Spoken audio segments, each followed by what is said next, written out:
Biznes planın ağırlığı, dərinliyi və strukturu adətən onun məqsədi, təyinatı üzrə hesablanır. Olduğu halda o biznes ideyanın, həmin o biznes planda əks etdirəndə, özü elə etsə əgər, onun ən gözəl tərəflərini yazar. Elə ki, valideyndən soruşsun, uşağımı tərif ver, uşağın ən yaxşı xüsusiyyətlərini yazar. Büdcə planlamışdıq, belə bir satış planlamışdıq.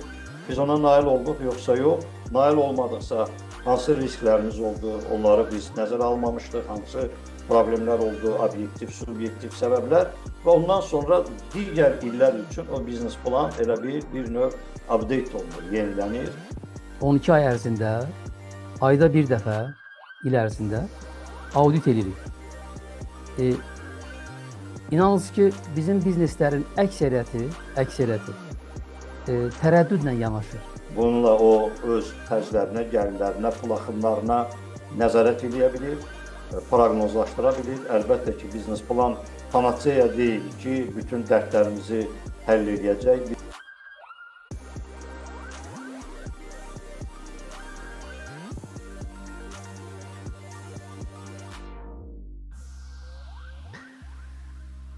Salam, hər vaxtınız xeyir.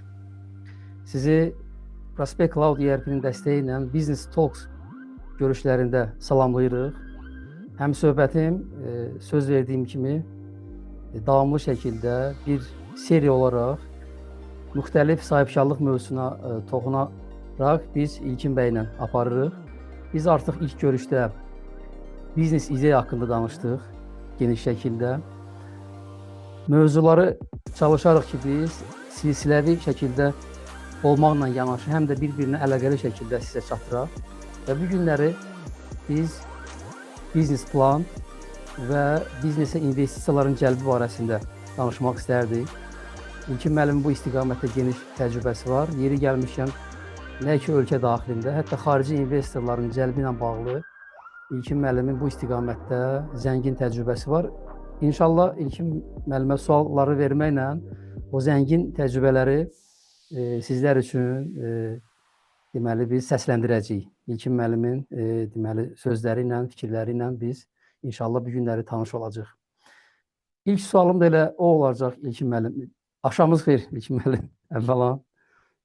Axşamınız xeyir olsun. Mən də müəllim sizi salamlayıram. Eyni zamanda izləyiciləri salamlayıram. Ümid edirəm ki, bu maraqlı mövzu, yəni onlar üçün də, qulaq asanlar, dinləyənlər üçün də faydalı olacaq. Çünki yəni mənim özümün 30 ilə yaxındır məşğul olduğum bir sahədir. Ümid edirəm ki, mənim də təcrübəmdən, sizin də təcrübənizdən əks eləməli bir şeylər olacaq. İnşallah. Deməli, arıcıllıq deyəndə mən nəyə nəzər tuturam? Təsəvvür edirsiniz ki, biz artıq biznes ideyamız var, müəyyən bir düşüncəmiz var. Biznesin açılması ilə bağlı, nə edəcəyik, nə məşğul olacaq. Amma bəzən görürsünüz ki, bu fikirlər ötən verilişdə də biz bu barədə danışdıq. Fikirlər çox ola bilər insanlarda, müxtəlif ola bilər, çox şaxəli ola bilər. Amma biz onu əməli şəkildə həyata keçirmək üçün bizə lazımdır ki, bəlkə də mütləq vacibdir ki, onu kağıza köçürək. Bu bizim özümüzə bir yol xəritəsi olaraq önəmli bir məsələdir bizim üçün ki, biz hər şeyi şəffaf, aydın şəkildə görək və necə deyərlər, yaddaşla yanaşı, həm də göz yaddaşımızı da işə salaq. Və digər tərəfdən də bu işin ətrafında komanda toplamaq kimi məsələ də biz bunu biznes planı yazmalıyıq ki, komandanı cəlb edə bilək, onu bizim məsələyə maraq yarada bilək ki, belə bir işlə məşğuluq və bu çox həyəcan verici, çox belə motivasiya edici bir perspektivli bir işdir. Və digər tərəfdən də İlkin müəllim inşallah buna toxunarıq. İnvestorlarda əgər bu kağız, bu yazı yoxdursa, investorlarda əlbəttə ki, sizin məsələyə necə deyərlər, dəstək olmaq üçün bir fürsətləri olmayacaq, bir səbəbləri olmayacaq. İlk sualım elə o olacaq İlkin müəllim. Biznes plan nədir ümumiyyətlə, nə üçündür? Bu barədə zəhmət olmasa qısa məlumat verərdiniz, sonra əsas hissələrimizə keçərdik. Çox sağ olun suala görə. Mən indi təbii ki, öz təcrübəmlə, öz düşüncələrimlə yanaşıram. Ola bilər kimlərsə hansısa məsələdə bizim dediklərimizlə razı olmaya bilərlər. Bu da bizim üçün maraqlıdır. Yəni bunu da yazılarda bizə müraciətlər edə Bəli, bilərlər ki, biz sonradan təhlillər aparaq, fikirlərimizi bölüşək. Çünki təbiidir ki, biz həqiqəti yalnız bu düşüncələrlə, müzakirələrlə, təcrübəni bölüşməklə daha yaxşı tapa bilərik. bəli, Biznes plan haqqında əlbəttə ki, çox danışmaq olar. Biznes plan ümumilikdə nədir? Tərif kimi desək, biznes plan bir sənəddir. Bu sənəddə biz biznesi, ideyamızı sistemli şəkildə əhatə edib göstərməliyik. İdarə etmə ilə bağlı, biznesin gələcəyi ilə bağlı qərarlarımızı əsaslandırmalıyıq. Biznes planda biznesin qarşısında duran məqsəd və vəzifələr aydın şəkildə göstərilməlidir. Eyni zamanda biznesə tələb olunan resursların planlaması öz əksini tapmalıdır. Ondan əlavə biznesin müvafiq səmərəlilik göstəriciləri də bu biznes planda öz əksini tapmalıdır. Biznes planın bir standart forması yoxdur ki, hamı bir eyni cür biznes plan hazırlayır. Bu standartdır, rəqəmləri yerinə qoyursan. Yəni, bəzən bu yanlış yanaşma da var. İndi hal-hazırda süni intellektin inkişaf etdiyi bir dövrdə, misal üçün biz rast gələ bilirik ki, 15 dəqiqəyə biznes planını hazırla.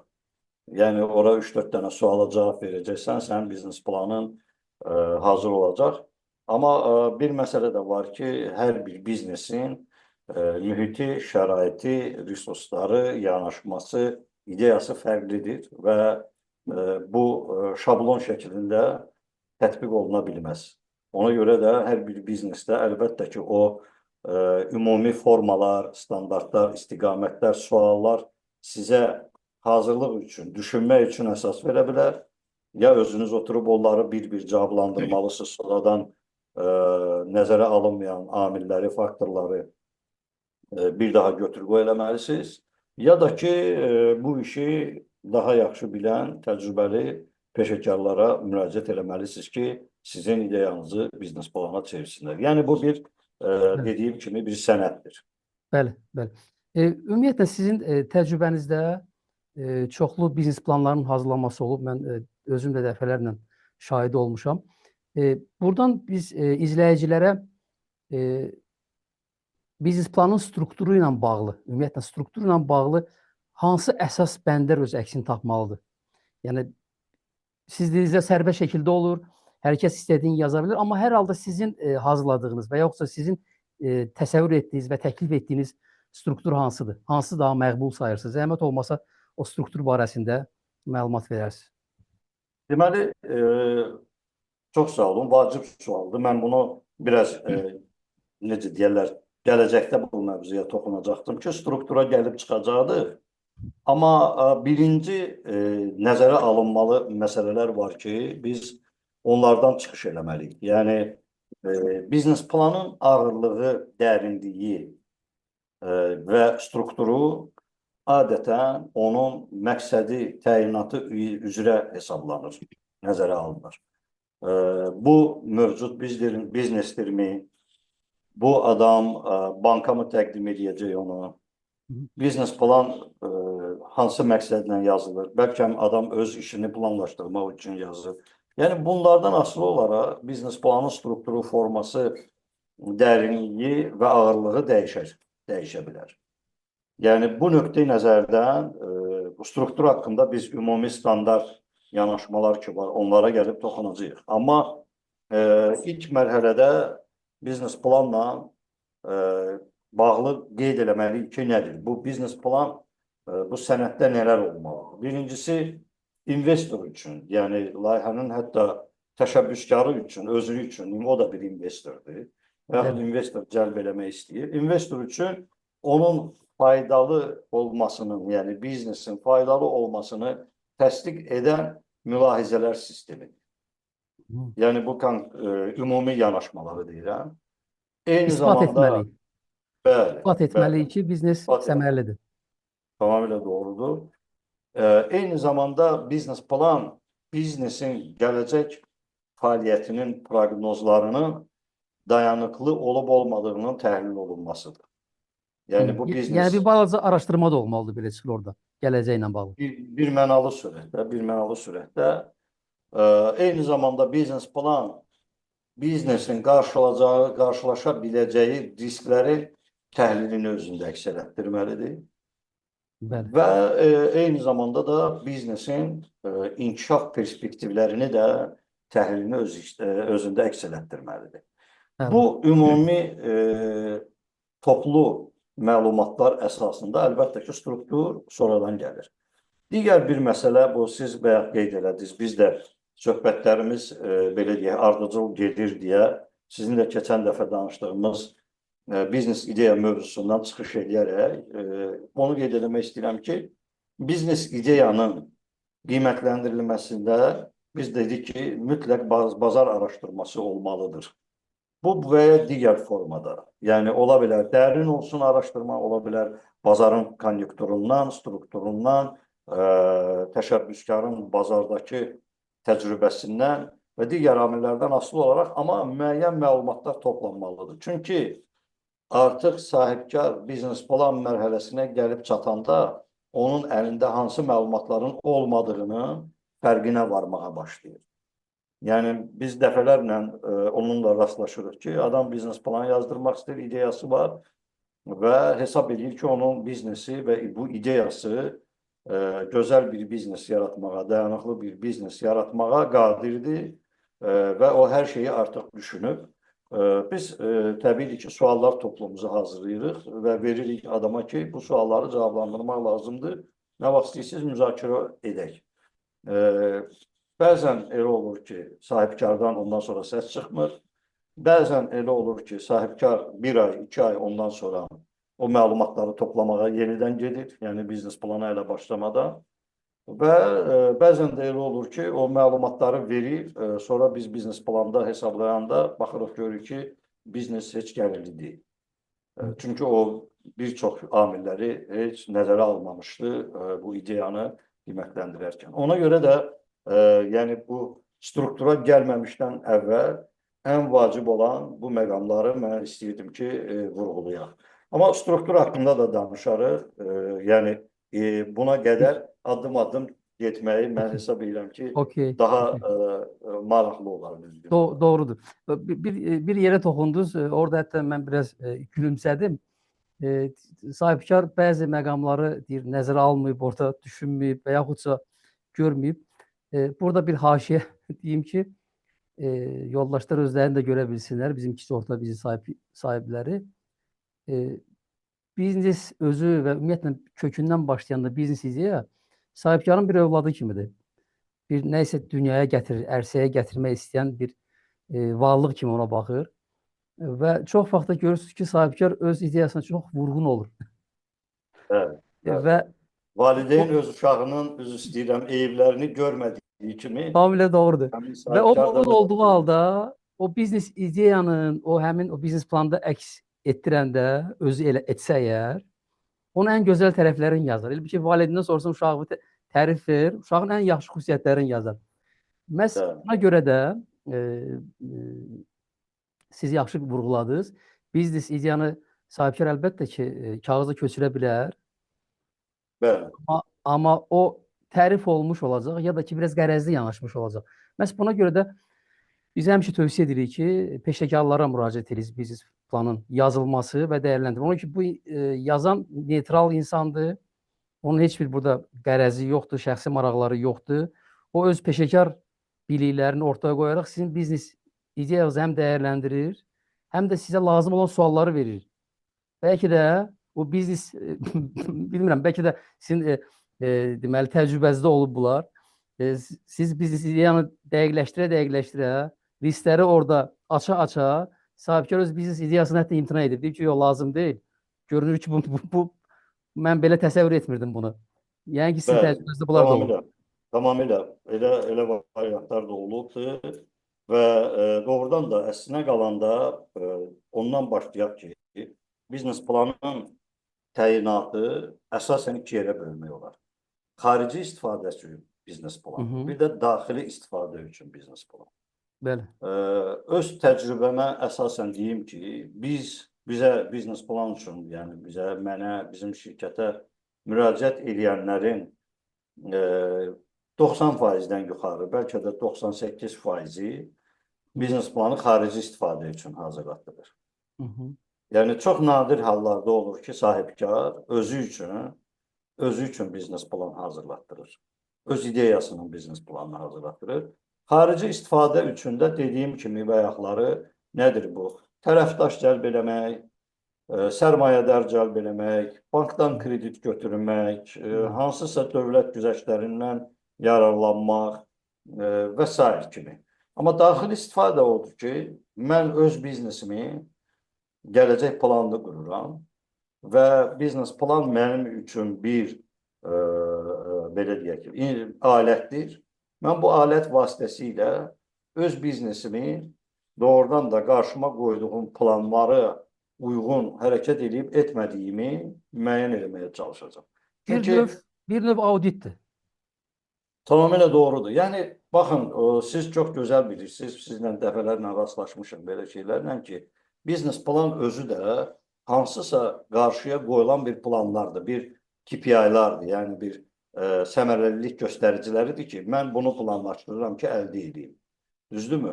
Əgər mənim belə bir planlarım yoxdursa, bir ildən sonra mən yaxşı işlədim, yoxsa pis işlədim, necə qiymətləndirəcəm, nəyin əsasında düşünəcəm ki, bu il bizim üçün uğurlu oldu. Meyar yoxdur, meyar. Qiymətləndirmə meyarı olmur onda. Ona görə də əslinə qalanda uğurlu şirkətlərin əksəriyyətinin özünün daxili bir biznes planı, strateji planı var ki, ona əsasən də hər il, yəni bu biznes plan, onu da demək lazımdır ki, bu bir Quran ayəsi deyil, əstəğfurullah ki, bunu dəyişə bilməyəsən. Biznes plan elə bir şeydir ki, elə bir alətdir ki, o sizin üçün bir format yaradır, model yaradır. O modelin üzərindən, çünki biznes planın özünü əsasən bölsək, iki yerə bölmək olar ki, maliyyə planı var, maliyyə planı hissəsi var biznes planın, bir də digər əsas o yazı hissəsi var. Maliyyə planında da hesablamaların belə deyək, nəticələri həmin o yazı planında öz əksini tapır, yəni ona istinadlar verilir və onlar orada əsaslandırılır. Deməli, mən bu özüm üçün bu aləti əsas götürürəmsə, mən ildə bir dəfə ən azı uğurlu şirkətlərin 85%-i belə edir. Yəni, öz biznes planını ildə bir dəfə ən azı yeniləyir. Yəni, bir ildən sonra gəlir, baxır ki, biz ilin əvvəlində belə bir planlar qoymuşduq, belə bir büdcə planlamışdıq, belə bir satış planlamışdıq. Biz ona nail olduq, yoxsa yox. Nail olmadıqsa, hansı risklərimiz oldu, onları biz nəzərə almamışdıq, hansı problemlər oldu, obyektiv, subyektiv səbəblər və ondan sonra digər illər üçün o biznes plan elə bir növ update olunur, yenilənir və yeni qarşıdan gələn ilə artıq bu ilin nəticələri nəzərə alınmaqla yeni planlar qoyulur. Korreksiya olunur. Bəli, tamamilə doğrudur. Yəni, bu bir, belə deyək də, canlı sənəd olmalıdır biznes plan əslində. Amma təəssüf ki, mən öz təcrübəmdən qaynaqlanıb deyə bilərəm ki, düzdür, son illər, əvvəlki illərlə müqayisədə biznes planın vacibliyinə və əhəmiyyətinə diqqət, tələb, dövlət orqanları, kreditlər, bank kreditlərində dəfələrlə artıb, amma yenə də arzu olunan səviyyədə deyil. Yəni, biznes planı bəzən, hətta banklar qiymətləndirəndə biznesi, hətta sahibkar o biznes planı yazdıranda ona bir növ kredit almaq üçün vasitə kimi baxırlar və yaxud da banklar da kredit verərkən onu tələb olunan sənədlərdən biri kimi hesab edirlər. Amma mən hesab edirəm ki, biznesin risklərini qiymətləndirərkən birinci sərmayə qoyanın, investorun birinci baxmalı olduğu sənəd və baxdığı sənəd məsələ biznes planıdır. Bəli, bu belə çıxır, həm də biznes planının yazılması, daim onun update edilməsi bir biznes mədəniyyətdir. Belə də demək olar. Bəli, bizim sahibkarlıq cəmiyyəsi sözsüz ki, elə də çox tarixi yoxdur da, müqayisə eləsək dünya ilə. 100 il, 200 il, 30 il olar. Və o baxımdan da bu məsələ də zamanla yaxşılaşır, amma hələ də lazımi səviyyədə deyil. Biz nəyə bənzədirəm bunu İlkin müəllim? Elə bil ki, Sovet vaxtında belə bir mədəniyyət yox idi da. Biz sonradan indi dəbə düşüb, o insanlar öz tibbi analizlərini əldə etmək üçün. Diqqət etsəydiniz, əvvəllər yalnız müəyyən bir idarələr, müəssisələr bizdən tələb edəndə biz gedib tibbi analizləri verdik ki, orqanlara çatdıraq, sürücülük vəsiqəsini alanda falan filan. Amma görürsünüz, zamanla nə baş verir? İnsanlar sadəcə olaraq 3 aydan bir check-up edirlər. Bəli, tamamilə. Mən Amma bunu belə təəssüf bununla ki, müqayisə edirəm ki, hə, düz bu edirsiniz. Düz edirsiniz. Amma bu təəssüf ki, biznesdə öz əksini tapmır. bəli. Yəni Yəni indi insan özünü həkimə göstərir. Bu da bir mədəniyyətdir. Əlbəttə, həkimə getmək bəli, özü də bir mədəniyyətdir. Bizim başqa millətlərlə müqayisədə adətən deyirlər ki, biz Azərbaycanlılar özümüzə baxmırıq. Həkimə bəli, ancaq belə deyək, ağrıyanda elə vaxt gedirik ki, da özümüz ha, gedə bilmirik, bizi aparırlar. bəli, Və biznesə də yanaşmada elə şeylər var. bəli, Yəni mən sadəcə yeri gəlmişkən deyim ki, biz çoxdan olub, əlbəttə ki, bu 12 il, 13 il olar. Biz Azərbaycanda biznes məsləhət xidmətlərinə müraciətlər səviyyəsini öyrənməyə çalışırdıq, müqayisə aparırdıq, bir balaca sorğu filan keçirdik. O zaman demək olar ki, ən geri qalmış ölkələr səviyyəsindəyik. Yəni biz məsləhətçiyə keçən dəfə sizlə danışdığımız mentora müraciət eləmirik. Və nəticədə də təbii ki, özümüz o səhvləri eləyə-eləyə, itirə-itirə, başımız problemlər yaşaya-yaşaya gəlirik. Hansı ki, mentorla, məsləhətçi ilə, konsultantla biz 2 ilə getdiyimiz yolu bəlkə də 6-7 aya gedə bilərdik. bəli. Doğrudur. Biznes plan da onlardan biridir. Sözsüz. İnvestisiya mövzusuna keçməmişdən qabaq, elə bu biznes plan mövzusuna bir də deməli toxunmaq istərdim ki, biznes planın siz yaxşı bir nöqtəyə toxundunuz. Bəlkə də sahibkarlar üçün çoxu insight olacaq ki, biznes plan yalnız gedib bankdan pul götürmək üçündür, investor cəlb etmək üçündür, tərəfdaş cəlb etmək üçündür, müəyyən orqanlara müəyyən hesabatları vermək üçündür, misal üçün. Amma daxili deməli biznes plan da olur, daxili üçün yazılan biznes plan da olmalıdır. Və bu məsələ ona görə, mənim fikrimə görə biraz inkişaf etməyib sahibkarlarda. Birincisi, bu barədə məlumatları yoxdur. Bəlkə də bizim bu verilişdən sonra artıq bunlar yoldaşlar başlayacaqlar öz biznes planlarını hazırlamağa. Digər tərəfdən düşünürəm ki, mən özüm daxil olmaqla, indi hər kəs gərək öz eyblərini etiraf eləsin də. O mentor məsələsi də var da ki, biz deyirik ki, biz müraciət etmirik, ya mentorlar bizə ciddi yanaşmırlar və yaxud da mentorluq etmək həvəsləri yoxdur. Bu təklif məsələsidir də. Bizim sahibkarlar özləri də mentorlara müraciət etməklə bağlı bir tərəddüdləri var. İnanırsınız ki, biz indi Prospect Cloud ERP olaraq təmənnasız şəkildə bizneslərə 12 ay ərzində, ayda bir dəfə, il ərzində audit edirik. İnanırsınız ki, bizim bizneslərin əksəriyyəti tərəddüdlə yanaşır. Deyir, hər şey qaydasındadır. Yəni biz biznesimizi o qədər qısqanırıq ki, kənar qüvvələrə, kənar şəxslərə ki, biz mentora da müraciət etməyə belə çəkinirik. Biz öz biznesimizdə olan bəzi rəqəmləri, bəzi statistik göstəriciləri, hesabatları kimdənsə soruşmağa, məsləhətləşməyə belə ehtiyat edirik. Məncə bu düşüncədən azad olsa, əlbəttə ki, həm biznes planları mütəxəssislərə göstərmək kimi istəklərimiz artacaq, həm bunun hesabına bizim biznesimizin növbəti illərdə daha sabit inkişafı sığortalanmış olacaq. Bu məsələ bizim fəaliyyətimizdə də mənim diqqətimi cəlb edir ki, hətta dəstək üçün müraciət edəndə gəl audit eləyək, rəqəmləri göstərməmək adı ilə yoldaşlar görürsünüz ki, bəzən deyirlər ki, yox, çox sağ ol, hər şey qaydasındadır, yerindədir, amma biz əminik ki, dəfələrlə olub, sonradan bizə müraciət edilir, görür ki, iş prosesi, ardıcıllıq, xərclər, mənfəətli və digər məsələlər doğru yerdə göstərilməyib, ya rəqəmlər çox şişirilmişdi, ya da ki, çox kiçilmişdi. Yəni yanlışlıq. Bir qısqanclıqdan düşünürəm ki, qurtulsaları bizim sahibkarlar bəzi hallarda bizneslərinin xeyrinə olar. Bu barədə istərdim ki, düşünsünlər. Deməli, bizim investisiya ilə bağlı məsələlərimiz var. Bu da əlbəttə ki, yenə də biznes planından çıxış edərək danışarıq inşallah. Ümumiyyətlə, biznesə investisiya nə üçün lazımdır? Yəni, hansı hallarda investisiya tələb olunur və yaxud investisiya dalınca biznesin hansı mərhələsində getmək lazımdır? Biz bilirik, ideya deməli, səviyyəsində də olanda investisiya götürürlər, müəyyən inkişaf mərhələsindən sonra götürürlər. Bunlar barəsində zəhmət olmasa məlumat verərdiniz.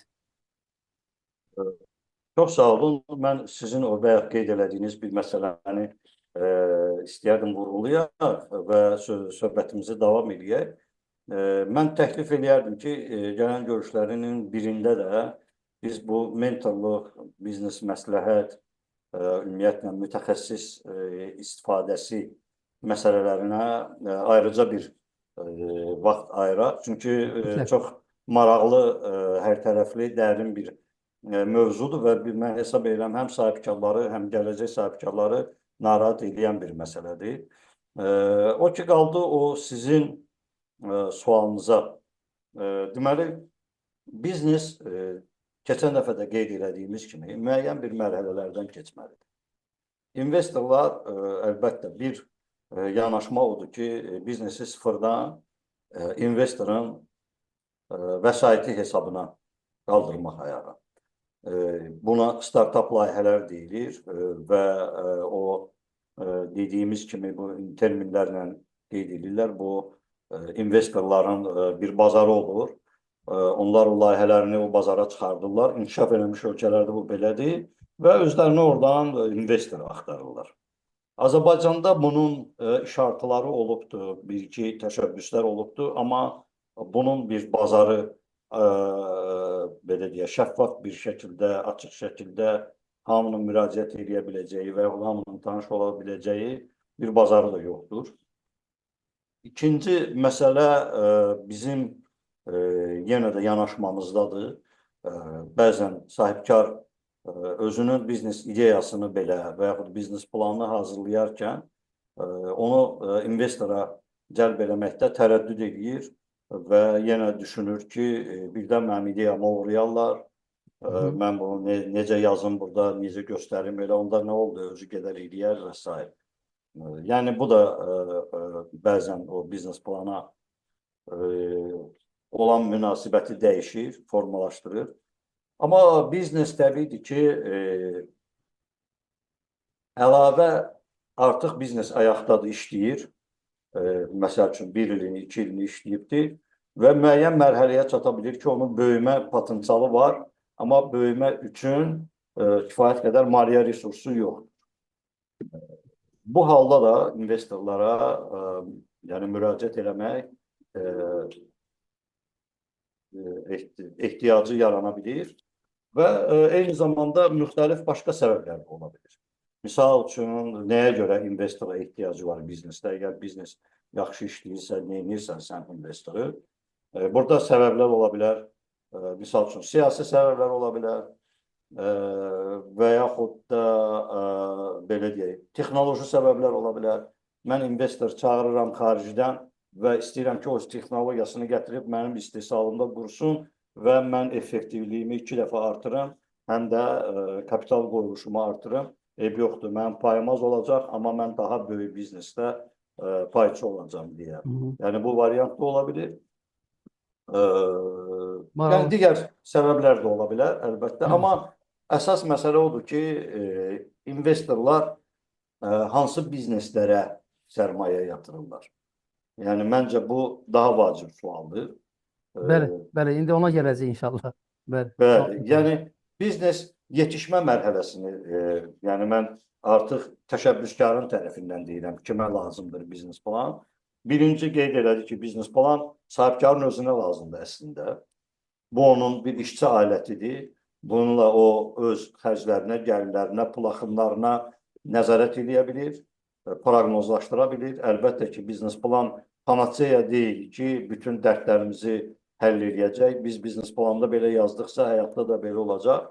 Amma yəni gələcəyi birmənalı bilmək mümkün deyil.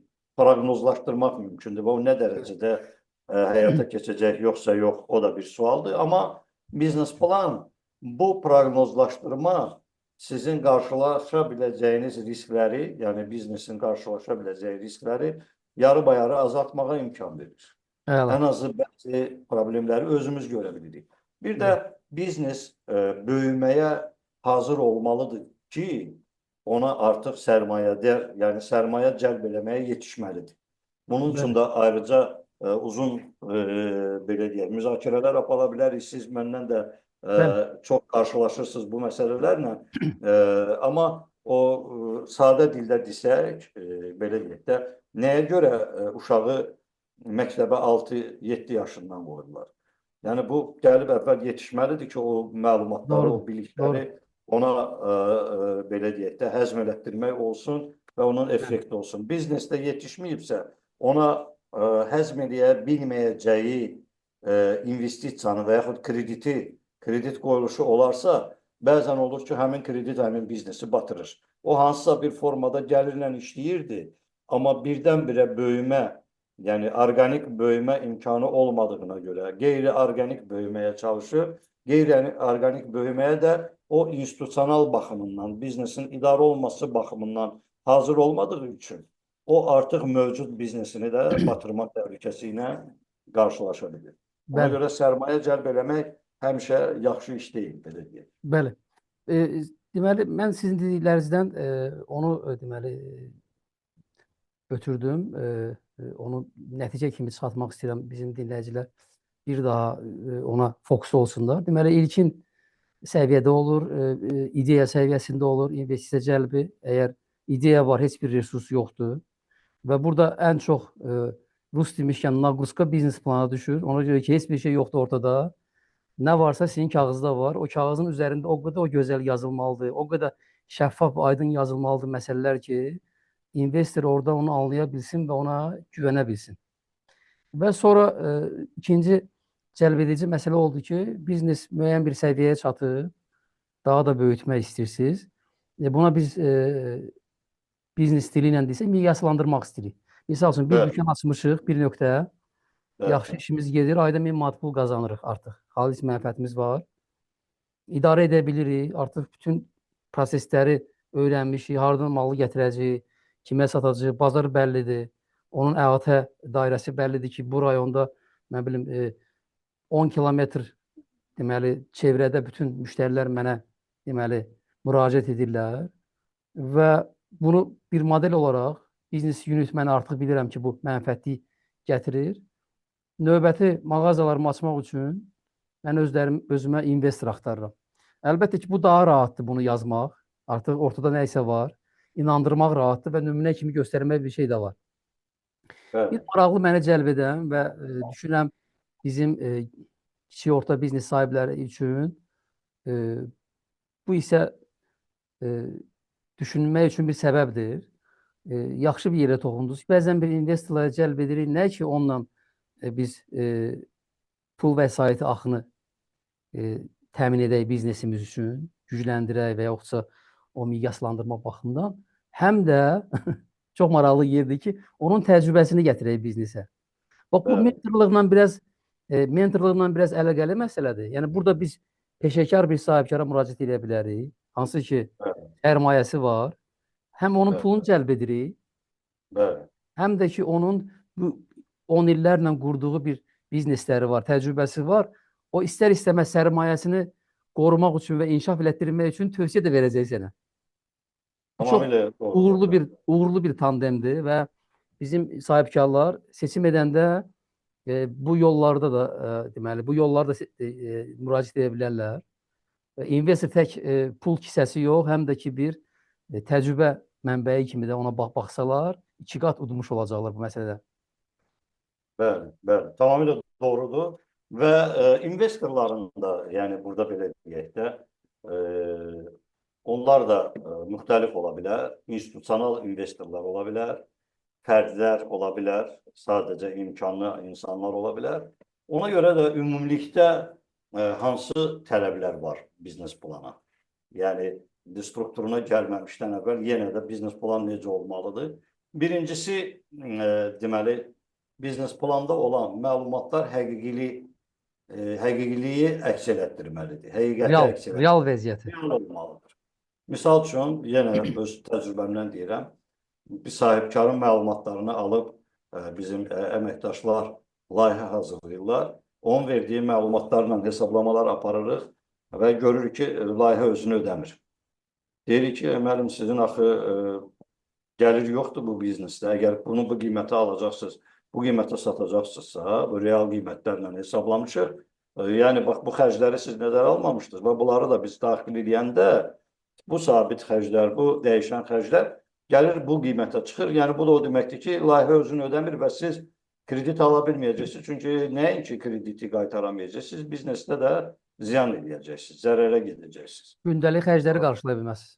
Bəli, bəli. Sahibkar deyir ki, satış qiymətlərini qaldırın.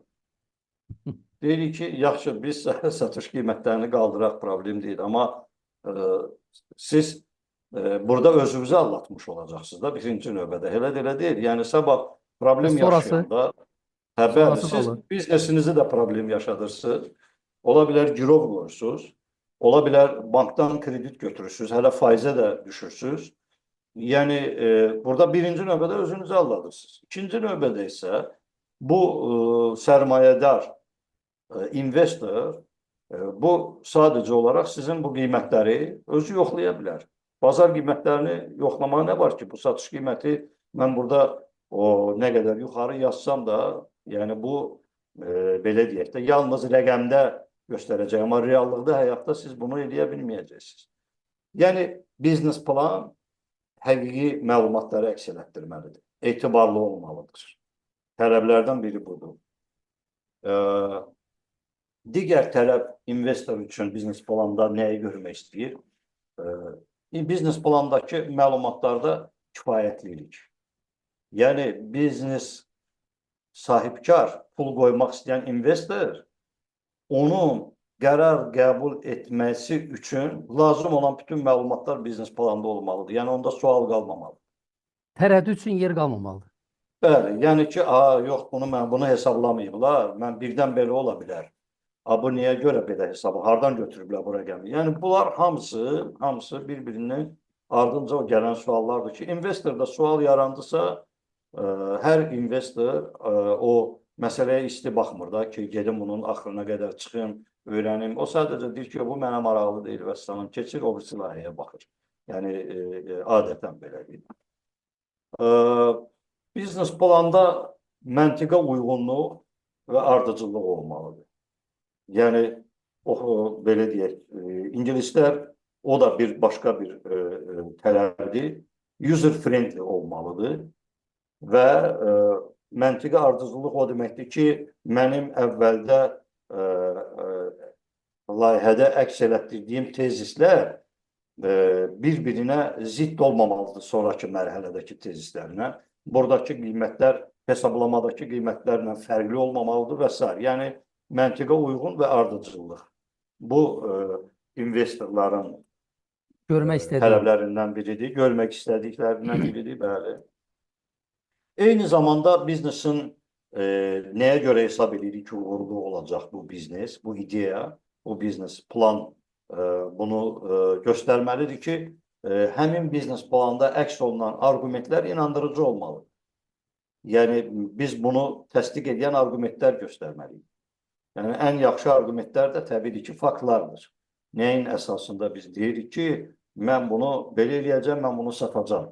Çünki budur, çünki mən bunu hesablamışam, çünki mən bunu bilirəm, çünki bazardan xəbərim var, çünki rəqibləri öyrənmişəm, SWOT analiz aparmışam, pestil analiz aparmışam və yaxud başqa bir məlumat mənbələrinə əsaslanaraq. Növbəti tələblərdən biri də budur. Digər biznes plana tələb, biznes planın konkretliyidir. nə mənada konkretliyi? Bəzən görürsünüz ki, yəni biz də rəqiblərimizi hər zaman izləyirik və görürsünüz ki, bəzən hansısa bir biznes plan yazdırıb adam gəlib sonradan gedib investor ona pul verməyib və yaxud bank verməyib, deyib ki, get normal biznes plan yazdır, gətir. Və yəni biz də görürük bəzilərini. Əlbəttə ki, yaxşı peşəkar işləyən şirkətlər də var, amma qeyri-peşəkarlar da çoxdur bazarda. Yəni biznes planı vərəqlərinin sayını şişirtmək üçün belə deyək də nə gəldi əlavə məlumatlar hamısını daxil ediblər içinə. Heç bir ardıcıllıq yoxdur, konkretlik yoxdur. Yəni İntuitivlik də yoxdur. bəli, İntuitivdir. bəli. Bəzən sahibkarlarımız da bu məsələdə, misal üçün bir dəfə bizdə olmuşdu ki, bir sahibkarla razılaşmışdıq biznes planı 5.000 manata yazmağa. Deməli, sahibkar hələ işə başlamamışdan sual verir ki, bu biznes planı neçə səhifə olacaq? Deyirəm ki, indi hələ biz dəqiq deyə bilmərik, amma bir təqribən deyirəm ki, təqribən 50 səhifə. O da bir səhifəsi 100 manata başa gəlir. Deyirəm ki, aydındır, bu təbii bu alətdir, amma bunun səhifəsinin içindəki məlumat da əsas o səhifəsinin dəyəri deyil, yəni. Yəni biz səhifə hesablamırıq, ona sərf elədiyimiz vaxtda və s. Yəni o nöqteyi nəzərdən bəzən sahibkar da yanlış olaraq düşünür ki, nə qədər çox olsa yazı, o deməkdir ki, bir o qədər samballı sənəddir. Xeyr, yəni burada investor üçün, hətta investorlar biznes planın strukturunda bir xülasə deyilən sahəsi var. Xülasəni oxuyur və ondan sonra ona maraqlıdırsa biznes planın içinə baxır. Xülasə maraqlı deyilsə, heç biznes planı oxumur da. Ona görə də konkretlilik vacib məqamlardan biridir. Digər məsələ, biz bayaq ona toxunduq, bütün mülahizələrin, biz dedik mülahizələr sistemində biznes plan, bu mülahizələrin əsaslı olması. Yəni, mən fərziyyəyə özüm belə fikirləşirəm ki, mən yaxşı olanam, mən güclü satıcıyam, mən belə eləyəcəm, bunlar fərziyyədir. Yəni, mülahizələr əsaslı şəkildə olmalıdır və investoru inandırmalıdır təbii ki. Eyni zamanda da bir biznes ideyanın layihədə bir növ belə deyək də, adam o bəzən kitab olur ki, o kitabı götürürsən oxumağa, özün də hiss eləmirsən ki, nə vaxt onun axırına çatırsan da, o qədər maraqlı olur. Amma bəzən də olur ki, bir kitabı götürürsən, ona bir il içində, nə bilim, bir dəfə 3 səhifə oxuyursan, bir dəfə 5 səhifə, yəni getmir o beyin onu nəsə. Yuxun gəlir, oxuyanda da yuxun gəlir. Tamamilə doğrudur, tamamilə doğrudur. Onu adətən yataq otağında qoyursan ki, bir səhifə oxuyub yuxuya gedəsən. Tamamilə doğrudur. Yəni, düşündürməyə məcbur etmir də o kitab, belə deyək. Ancaq elə öz yığınağını oxuyursan. Yəni, biznes plan eyni zamanda investor üçün cazibədar olmalıdır. Təbiidir ki, deyirlər ki, investor üçün yazılan biznes planlar, bu rus dilində deyirlər rozovых tонах, yəni hər şey belə yaxşı göstərməyə çalışır, hər şey belə idealdır və s. Amma investorlar da bunu başa düşürlər. Ona görə də onlar qiymətləndirərkən, hətta yəni xaricdə xüsusi şirkətlər var ki, onlar biznes planların qiymətləndirilməsi ilə məşğul olurlar. İnvestorlara işləyirlər. Yəni, investor pul qoymamışdan əvvəl öz kriteriyalarını, öz fikirlərini, öz gözləntilərini bölüşür və həmin şirkətlər də onun gözləntiləri əsasında biznes planı qiymətləndirirlər və onun təhlilini verirlər. Yəni, bu bir layihə hazırlanır, bir də layihənin auditi aparılır bir növ deyək belə. Ona görə də o bəzi sahibkarlar hesab edir ki, mən nə qədər bunu yazsam ki, bu belə deyək, bir ilə özünü doğrulacaq, pul belə axacaq, belə olacaq, yığışdıra bilməyəcək. O ilə yəni investoru aldatmaq mümkün deyil. Normal, əlbəttə ki, həm institusional, həm də belə deyək, pullarını saymağı bacaran investorları nəzərdə tuturam təbii ki. Və nəhayət bir məsələ də var investorlar üçün. Yəni bu bayaq dedik user friendly. Yəni bunun əlavə olaraq onu deyim ki, bəzən bəzi biznes məsləhət şirkətləri və yaxud biznes plan hazırlayanlar hesab edirlər ki, onlar orada nə qədər akademik dildən istifadə eləsələr, o terminlərdən istifadə eləsələr, nə qədər Ağırlı sözlərdən. sərmayədar, investor nə qədər az başa düşsə orada bir o qədər yaxşıdır. Amma tamamilə əksinə. Yəni hətta elə yerlər var ki, məsəl üçün tutalım biznes plan elmi əsaslandırmalarla bağlıdır. Hansısa elmi terminologiyalarla bağlıdır, yeni texnologiyalarla bağlıdır. Orada olan elə terminlər filan da varsa, əksinə onu layihəni hazırlayan adam onları sadə dilə çevirməyi bacarmalıdır ki, investor üçün aydın olsun. Yəni oxunaqlı olsun. Başqa sözlə özümüzü empatiya məsələsi, özümüzü qoymalıyıq investorun yerinə. Özün öz layihəvi oxuyandan sonra özün özünə pul verərdinmi deyə biz yəni sahibkara tövsiyə edirik ki, belə bir qiymətləndirmədə faydalı ola bilər. Bəli, mən indi siz deyirsiniz, mən öz təcrübəm həmişə canlanır. Ötən görüşdə də öz qüsurlarımdan danışdım. İndi bu verilişin də necə deyərlər, bir hissəsi öz qüsurlarımı həsr etməliyəm də. Hər halda siz danışanda mən onları xatırlayıram. Belə gün ərzində, yaxşı da bütün gün ərzində onları xatırlamıram ki, məni demotivasiya eləməsin. Amma yaxşı ki, sizlə görüşümüz var. Keçmişə bir retro məsələsidir də, geriyə çəkib orada baxırıq.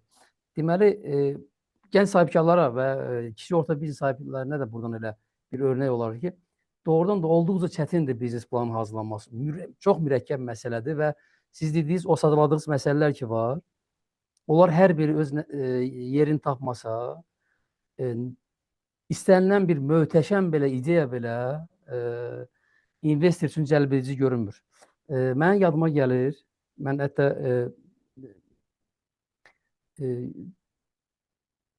dəfələrlə demişəm bunu. 20-ci illə bizim Prospect Cloud ERP layihəsi biraz istiqamətini döndərdi. Mən o barədə məlumat vermişəm. 3 il biz öz investisiyamızla hərəkət elədik. Baxmayaraq ki, ona qədər Planetin artıq 15, o da 3, 18 illik təcrübəsi vardı. 18 il təcrübəsi olan bir şirkət, sahibkar və komanda. Mən biznes plan hazırladım ki, prospekt üçün, artıq növbəti mərhələ üçün, investorların cəlbi üçün. Təsvir edirsiniz ki, ölkədə elə tanınmış agentlik, tanınmış investisiya fondları yox idi ki, hansı ki, özəl və deyək ki, adlarını çəkmək istəmirəm. 4-5-nə müraciət elədim. Mənim o backgroundumdan, Planetin deməli, müştəri bazası ilə, belə deyək, bazardakı mövqeyi ilə heç biri Prospect Cloud ERP-yə sərmayə qoymaq istəmədilər. Təsvir edirsiniz ki, yəni həm Prospect burada itirdi, söz yox. Yəni daha tez investisiya cəlb edib daha sürətlə inkişaf edə bilərdi. Həm də indi bugünkü gün bu inkişaf mərhələmizə baxanda Prospectə düşünürəm ki, onlar da itiriblər. Amma onlar özlərinə görə yox, mənə görə itiriblər. Mən yaxşı yazsaydım, onlar da qazanardı, biz də qazanardıq. Elədir. Ona görə də hətta belə peşəkar biznes fəaliyyəti ilə məşğul olan insan belə peşəkar biznes plan yaza bilər anlamına gəlmir. Tamamilə doğrudur. Ona görə mütləq şəkildə mütəxəssislərə müraciət etmək lazımdır və əgər sizin o misalı da çəkim, adam səhifə hesabına pul hesablayır. Deyir ki, bir səhifəsi 100 manata başa gəlir. Çox güman ki, sizin müştəriniz öz biznesin gələcəyinə inanmayıb. Ona görə ki, mən biznesimin gələcəyinə, o biznes planda olan gələcəyə inansaydım, mən 5 milyon gəlirimin müqabilində yalnız 5 min xərci görərdim. Görünür ki, o gələcəkdə 0 görür, 5 min ona xərc kimi gəlib. İnvestisiya kimi görünür. Yəni 5 min əslində investisiyadır, 5 milyon qazanmaq üçün. Tamamilə doğrudur və o bir şey də var. Şəffaflıq da məhz ona görədir ki, insan üçün, özü üçün gərək şəffaf olsun onun fəaliyyəti. Əgər o şəffaf şəkildə bunu yaza bilmirsə, özü ona inanmırsa, investor ona necə inana bilər? Tamamilə doğrudur. Yəni biznesdə də, satışda da belə bir termin var. Özünə sata bilmədiyini başqasına da sata bilməzsən.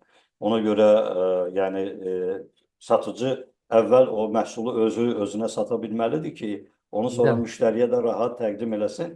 Və tamamilə doğru deyirsiniz ki, həmin adamın öz biznesinə münasibəti elə idi və orada da məqsəd bankdan kredit almaq idi.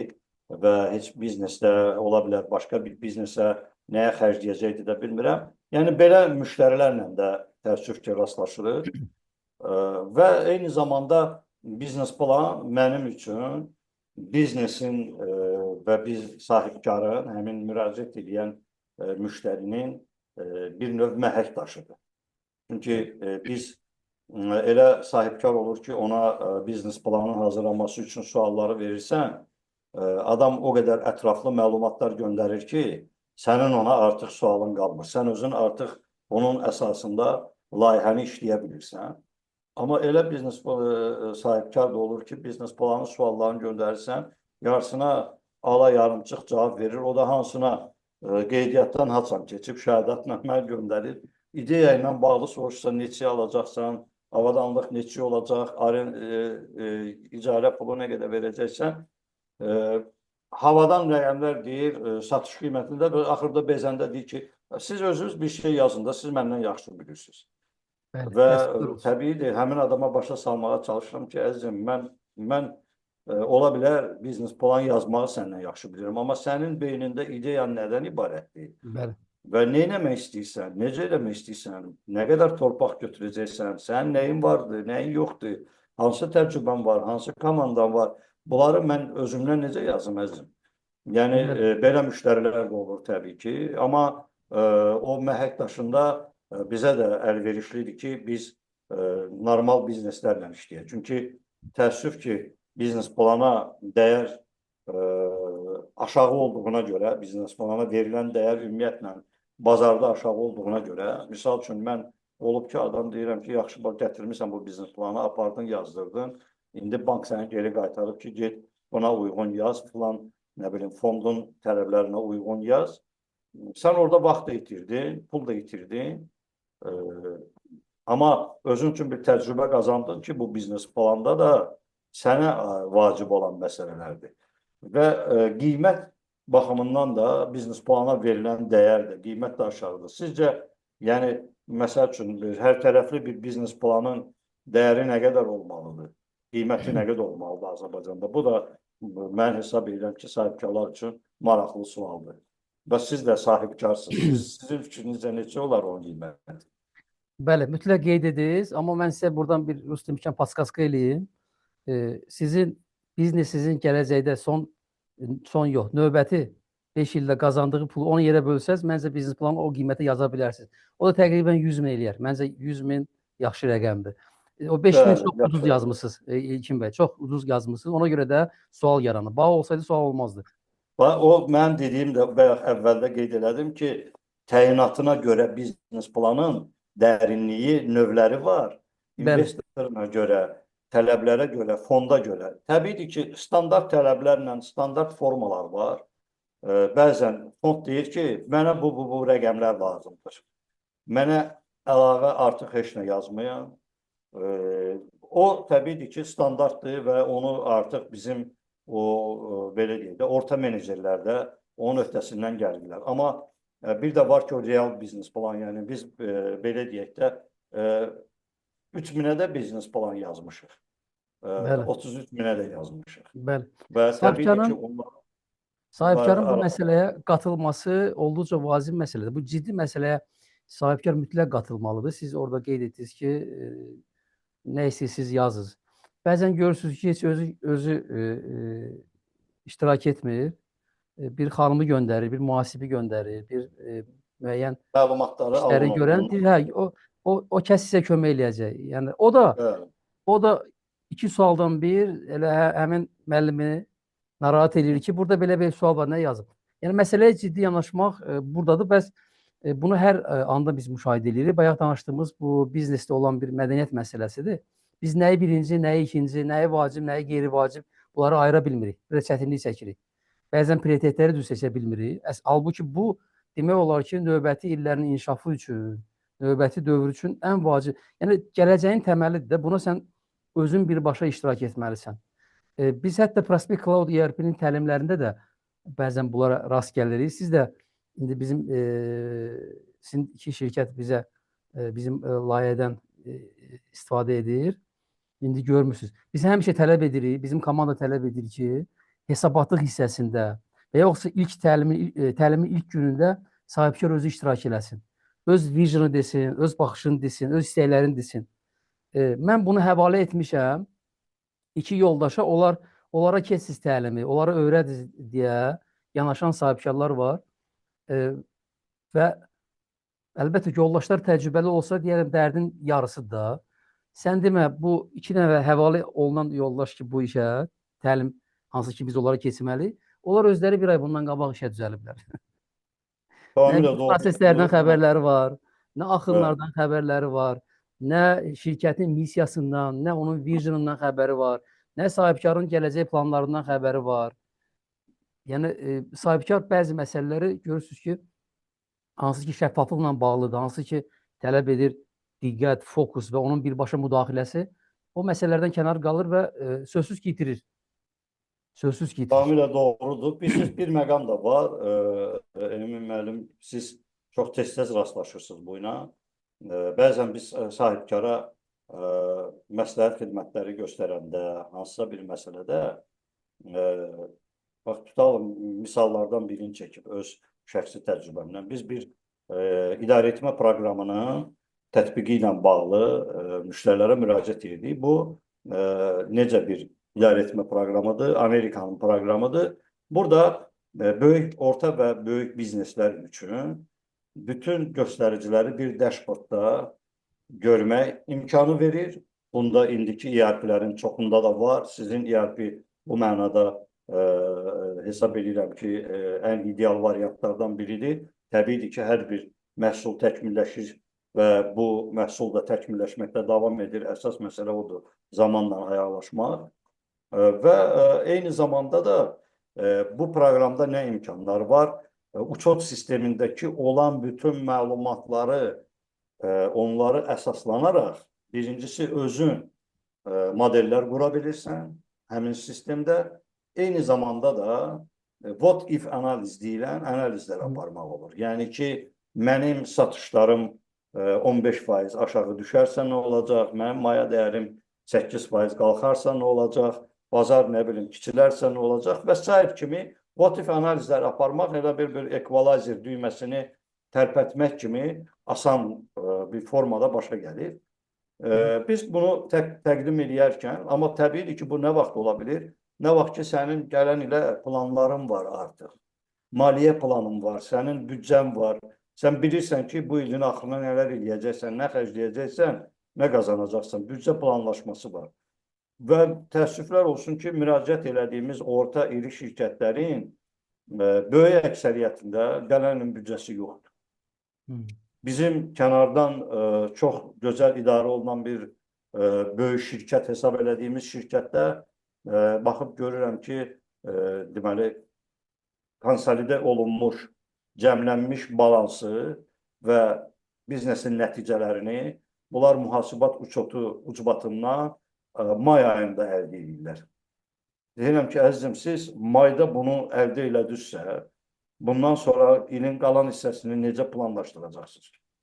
Əgər mən bunu görmürəmsə, ilin sonunda, ilin əvvəlində, yəni bu operativ məlumatlara çıxış yoxdursa, bu planlamanı necə aparmaq olar? Bu biznes plan onun sadə bir hissəsidir. Amma bu daha dərinə gedəndə, əlbəttə ki, biznesdəki, ona görə biz onu yalnız 4-5 şirkətə, hansında ki, büdcə planlaması, gələn ilin planları var idi, biznes planı var idi, onlara ancaq təqdim edə bildik. Onlardan da, belə deyək də, başqa bir problemlə üzləşdik ki, siz də onunla tez-tez rastlaşırsınız.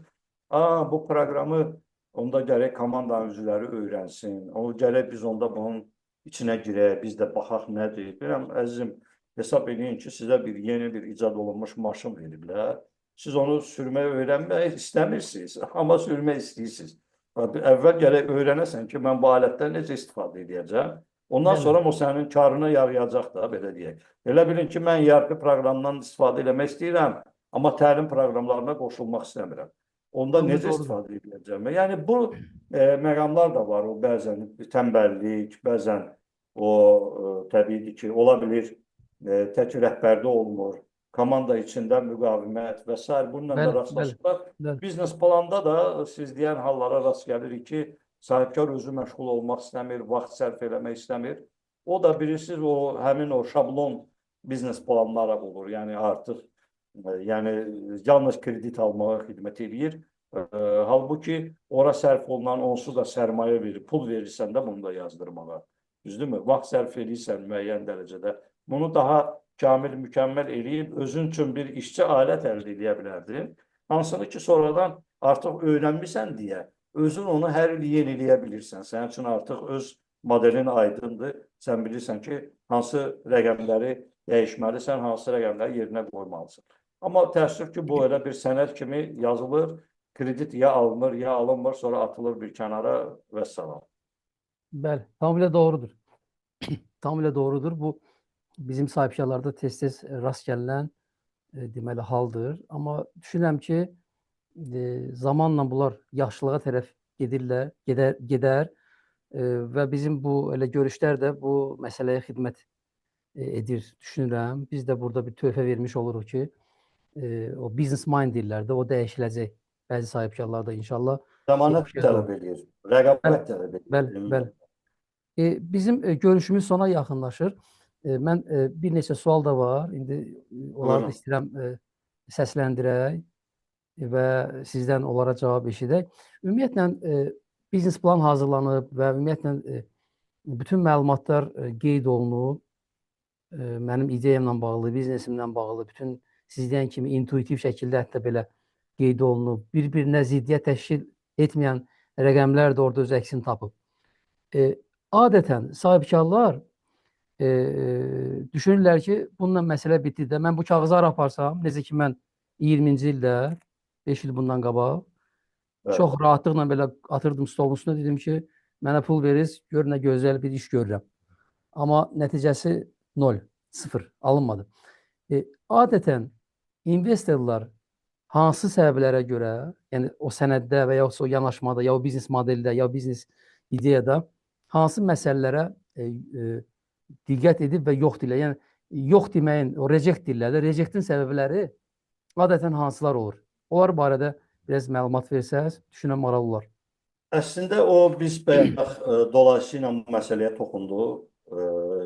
Yəni bayaq qeyd elədiyim ki, biznes plana hansı tələblər var? Yəni bu tələblərin olmamağı sərmayədərin inanmadım sizin layihəyə. Kifayət qədər məlumat yoxdur, suallarım açıq qaldı. Mən rəqəmləri yoxlatdırdım, rəqəmlər reallığı əks etdirmir. Şəffaflıq yoxdur. Şəffaflıq yoxdur. Mən komandanın təcrübəsini orada görmədim. Mən maraqlı yerə, maraqlı budur. Bəli, komanda təcrübəsi. Bəli, tamamilə bazarın təhlilinin dərin aparılmasını görmədim. Mən maliyyə proqnozlarının risklərin hesablanmasında kifayət qədər belə deyək, dalğalanmaları nəzərə alındığını görmədim. Mən risklərin aradan qaldırılması üçün tədbirləri kifayət hesab eləmədim. Müştəri bazası, bazarı görmədim. Gələcək. Bəli, tamamilə doğrudur. Tamamilə doğrudur. Yəni bu biznes planda əgər onun strukturuna biz bayaqdan toxunmaq istəyirdik, yəni strukturunu qısaca üstündən keçsək, adlarını deyə bilərik. Yəni ki, məncə vaxtıdır. Bəli, xülasəsidir, bayaqları qeyd elədik. Biznes plan təqdim edən təşəbbüskar haqqında məlumatdır. Onun təcrübəsi, onun komandası, onun şirkəti neçənci ildən işləyir, hansı nailiyyətləri var, hansı müqavilələri var, hansında əlində belə deyək, sertifikatları, lisenziyaları və s. keyfiyyət sertifikatı. Eyni zamanda ideya haqqında ətraflı məlumat olmalıdır, məhsul haqqında məlumat olmalıdır, ayrıca bölmə.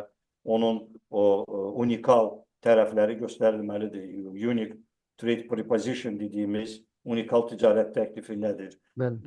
Sonra bazar haqqında ayrıca bölmə olmalıdır. Rəqiblər kimdir? Bazarın həcmi nədir? Bazarın tutumu nədir? Bazarın əsas oyunçuları kimlərdir? Bazarın xammal bazası varsa necə formalaşır?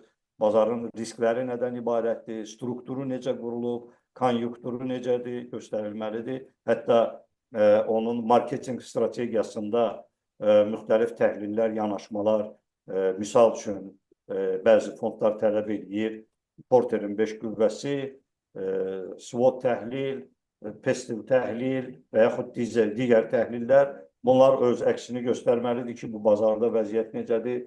İstehsalla bağlıdırsa və yaxud proqram təminatının yaradılması ilə bağlıdırsa, o istehsalat planı müddəti necə aparılacaq? Ən vacib məsələlərdən biri işçilər, personal kimlər olacaq, hansı təcrübəyə malikdir, hansı ixtisaslara ehtiyac var, burada risklər nədən formalaşır və s. Ən vacib hissəsindən biri maliyyə planı. Maliyyə planında vacib olan ən məqamlar onun pul vəsaitlərinin hərəkəti, mənfəət, zərər, balans, bunlar mütləq olmalıdır. Həm keçmiş dövrü əks elətdirən, həm gələcək proqnozu əks elətdirən deməli, maliyyə planı olmalıdır. Eyni zamanda maliyyə göstəriciləri, daxili gəlirlik norması, layihənin özünü ödəmə müddəti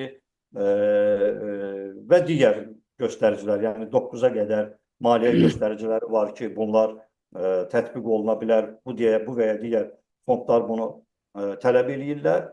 Və ayrıca bir bölməsi də risklərin qiymətləndirilməsinə həsr olunmuş bölmə olmalıdır ki, burada da layihənin qarşılaşa biləcəyi riskləri mən necə görürəm sahibkar olaraq və onların mitigation deyirlər, o risklərin azaldılması və yaxud qarşısının alınması üçün hansı tədbirlər, hansı addımlar nəzərdə tutulur. Yaxşı olar ki, əlbəttə ki, biznes planda bir maliyyə planlarında ssenarilər nəzərdən keçirilsin. Bir ssenari üzərindən yox, 3 ssenari üzərindən optimistik, pessimistik və orta realistik ssenarilər işlənsin. Yəni bunlar biznes planı əlbəttə ki, effektivliyini, məqsədini investor cəlb eləmək imkanlarını artıran amillərdir. Amma bunların olmaması əlbəttə ki, investorlarda sual yaradacaq və böyük ehtimalla həmin layihəni nə məqsədlə hazırlamışsa ona nail ola bilməyəcəksiniz. Əla. Mən burada bir gizlin silahı da qeyd etmək istəyirəm. Hansı ki, bu rasional yox, irrasional tərəfidir məsələnin.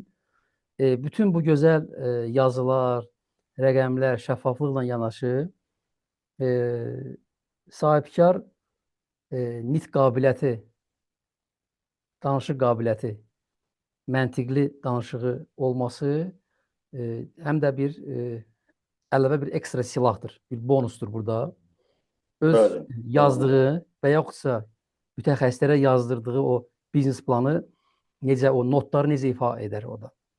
Tamamilə doğru. Hansı emosiya ilə, yanına. Yaza bilər, amma musiqiçi də onu necə ifadə edər? Bəli. Ona görə də sahibkarlara buradan da tövsiyəmiz odur ki, həm də biznes planların daxili, İlkin müəllimin dediyi, mütləq deyil siz pul cəlb eləyəndə, investor cəlb eləyəndə, partnyor cəlb eləyəndə biznes plan yazasınız.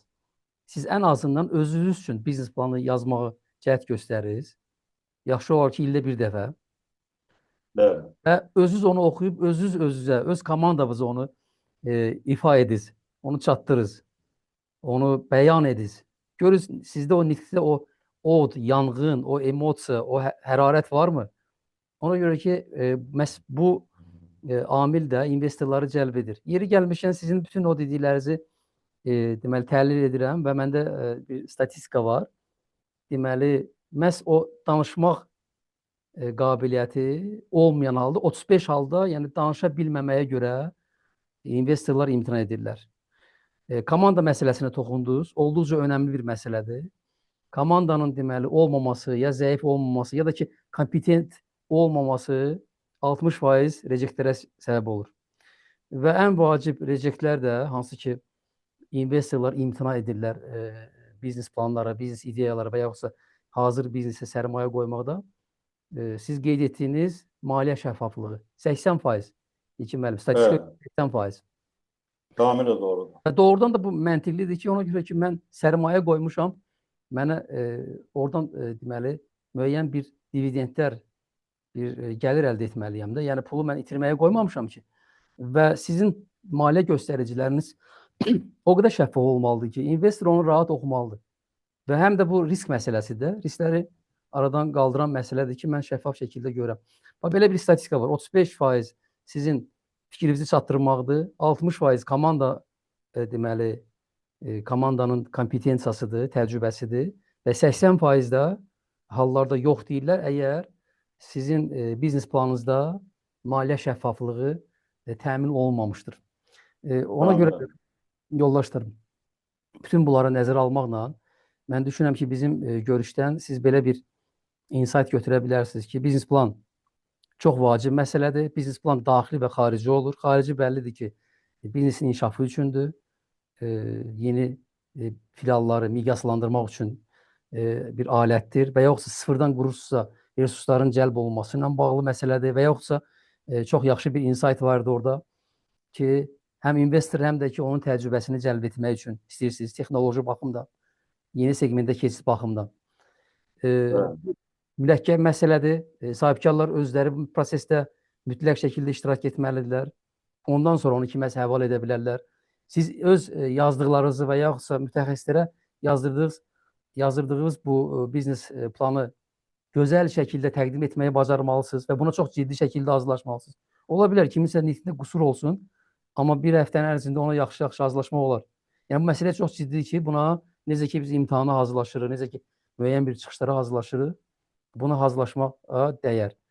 Və bir məsələ də var, hansı ki mən özüm də o məsələyə çox diqqət edirəm, mənə təkliflər gələndə.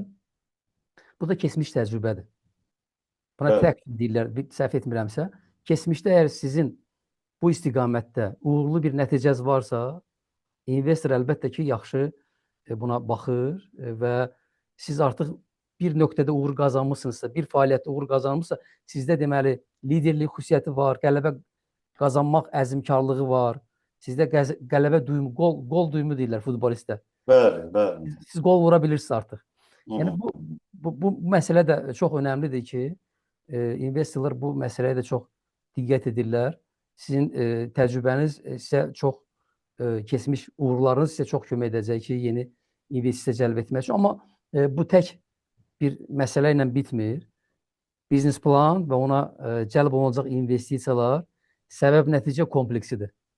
Hər şey yerində olmalıdır. İlkin müəllimin dediyi kimi, həm sənəd gözəl olmalıdır, həm rəqəmlər reallığı əks etdirməlidir, həm şəffaf olmalıdır, həm oxunaqlı olmalıdır ki, həm də ki, bu satış prosesidir, belə deyək də.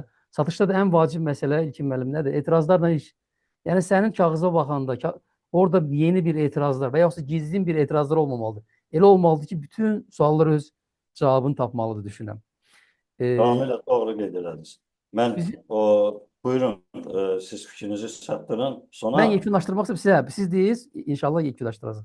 yəni mən sadəcə onu demək istəyirəm ki, biznes plan eyni zamanda da qeyd elədiyim kimi panaceya deyil.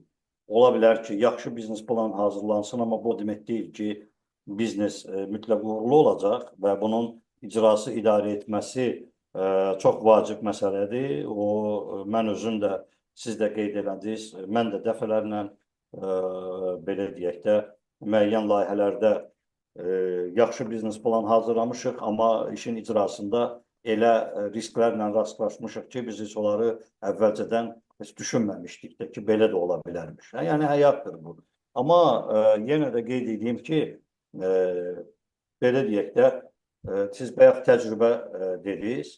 Elə bil ki, 2 nəfəri mən qayıdıram keçən dəfəki görüşümüzdə hərbi məsələ ilə müqayisə aparmağa. Bir nəfərin yaxşı döyüş təcrübəsi var. 4-5 silahdan məharətlə istifadə edə bilir. Adam artıq kəşfiyyat xüsusiyyətlərinə malikdir, dəfələrlə kəşfiyyatda olub. Və bir nəfər də var, yeni gəlib əskərliyə, kəşfiyyat şöbəsinə salıblar. Yalnız bir silahdan atəş aça bilir. O da ki, onundan belə deyək də 7-sinə, 8-inə vurur. Yəni biz bunların hansını kəşfiyyata göndərsək, təbii ki, daha yaxşı nəticə əldə edərik və itkimiz də olmaz. Təbii burada seçim aydındır. Amma eyni zamanda da bu, yenə gəlirəm ki, o mentorluq məsələsinə. Bu ona oxşayır ki, yeni sahibkar həmin o təcrübəli kəşfiyyatçı ilə kəşfiyyata gedib gəlib öyrənəndə daha tez keçir öyrənir. Məsəl üçün o deyir ki, burada yerə yat. Niyə yerə yatmaq lazımdır? Sən həmişə kölgə ilə getməlisən. Niyə? Çünki gün düşəndə səni seçmək asandır. Misal üçün deyirəm. Yəni bunu real praktikada öyrənir. Amma burada da yenə də o təcrübə yenə investor üçün ona görə vacib amildir ki, investor da baxır ki, mən bu adama etibar edəcəm. Mən buna, yəni bunun qiymətləndirilməsində müxtəlif məqamlar var. Bayaq biz sadaladığımız bəzi arqumentlər və sadalamadığımız da məqamlar var. İnvestor tam əmin olmalıdır ki, yəni investor özünə problem axtarmır ki, o gedib o birisi investorlar kimi 2 dənə ev alıb qoya bilər, nə bilim, yarısını qızıla çevirər, yarısını aparar bankda, valyutada qoyar və salam, rahat da bilər ki, pulu əlinin altındadır, amma o daha ambisiyalıdır. O nəsə yaratmaq istəyir, nəsə yeni bir şey eləmək istəyir deyə və təbii ki, özü də bununla öz həyatını yalnız bu biznesi həsr eləmək istəmir. Elə adama istəyir ki, etibar eləsin ki, o bunun içindədir və o ilə alışır, yanır və bu biznesi inansın ki, bu adam aparacaq və mən də ona dəstək olacağam və oradan da mən də gəlir əldə edəcəm. Və əsas məqsəd investoru inandırmaq üçün budur. Bəli. Tamamilə doğrudur. Mən düşünürəm ki, mən özüm də burada müəyyən yenilikləri eşitdim. Bizim izləyicilər də çox faydalanacaqlar bizim görüşümüzün nəticəsi olaraq. Mən bu görüşdə də bir icazənizlə müraciət edəcəm bizi izləyicilərə. Əgər sizin biznes planınız varsa, yazılmışsa, kağızın üzərində varsa, biz bu videonun altında bir e-mail göstərəcəyik. Öz biznes planınızı göndərə bilərsiniz o e-maila. Ən yaxşı planı və yaxudsa biz bəyəndiyimiz planı, içindəki biznes ideya və s. quruluş struktura baxıb, biz onu yenə də sizlə canlı şəkildə müzakirə edə bilərik ki, ona korreksiya edə bilərik, öz deməli iradlarımızı bildirə bilərik, öz tövsiyələrimizi verə bilərik ki, onu təkmilləşdirməklə bağlı. Həm də bu verilişimizin, görüşümüzün deməli bir hədiyyəsi olar sizlərə. Zaten bu görüşlər, elə bu bizim İlkin müəllimlə çıxdığımız bu yol yalnız biznes camiyə üçün bir fayda olsun deyə başlanılıb və bu da onun bir, necə deyirlər, təzahürüdür. Bir tərəfi Adı budur. versəydiniz, mən də əlavə edərdim. Bəli, buyur. Bizim, mən keçən dəfə qeyd elədim, bizim mənim sədri olduğum, yəni iştirak elədiyim ictimai təşkilatda biz bir neçə il bundan əvvəl bir biznes planlarının hazırlanması üçün metodik tövsiyələr hazırlamışdıq Azərbaycan dilində. Həmin tövsiyələrin linkini də biz bu verilişin altında bölüşərik. Nə gözəl. Yeni biznes plan hazırlamaq istəyən bizim izləyicilərimiz də oradan istifadə edib ən azı müəyyən məlumatlar əldə edə bilərlər. Nə gözəl, nə gözəl. Mən buradan bizim izləyicilərə demək istəyirəm ki, mənim təklifim, İlkin müəllimin təklifi və ümumiyyətlə bu gedişat demək olar ki, planlaşdırılmır. İlkin müəllim mənim təklifimdən xəbəri yox idi, mən də onun təklifindən xəbərim yox idi. Yəni, çox səmimi, rahat, belə spontan görüşlər olur. Bizim niyyətimiz yalnız və yalnız keçdiyimiz yollar, səhvləri ilə, uğurları ilə, uğursuzluqları ilə, hər şeyi ilə burada çılpaq şəkildə sizə çatdıraq ki, sizin biznes fəaliyyətinizə dəstək olsun və sizin müəyyən səhvlərdən deməli sığortalasın və istədiyiniz nöqtəyə daha tez müddətdə çatdırsın. Təşəkkür edirik İlkin müəllim, dəyərli deməli fikirlərinizə görə, dəyərli məlumatlara görə sağollaşırıq gələn görüşlərə qədər. Sağ olun. Sağ olun, salamat qalın. Sağ olun.